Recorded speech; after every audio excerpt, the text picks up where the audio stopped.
Man is temporal.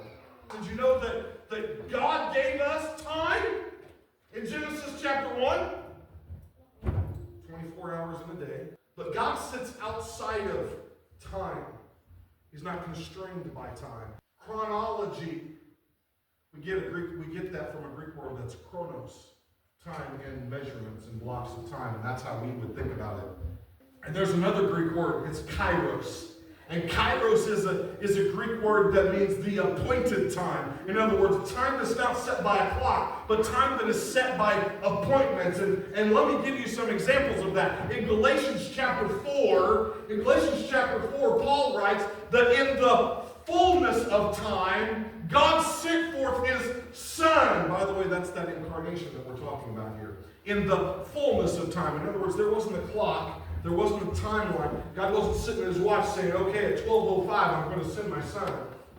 In the fullness of time, outside of time, as God is looking, he said, now. And Jesus came.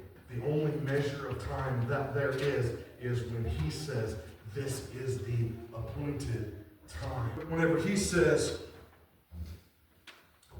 he who being the form of God did not consider it robbery to be equal with God, but made himself of no reputation. One of the things that you need to understand about that happening is that Jesus stepped out of a temporal time, outside of time, not measurable time, in his glory into time. When he stepped out from atemporal and he stepped into temporal, he split time in half.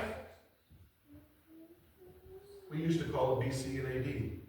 Before Christ and Anno Domini, the year of our Lord. We've since changed that to BCE, before the Common Era, and CE, the Common Era. Philippians chapter 2, whenever he humbled himself and came to the earth, he stepped outside of atemporal space and into time, and he split time in half. Because that was the appointed time that God had set for his Son to come. In the fullness of time, God sent forth his Son, born under the law, born of a virgin, to set us free.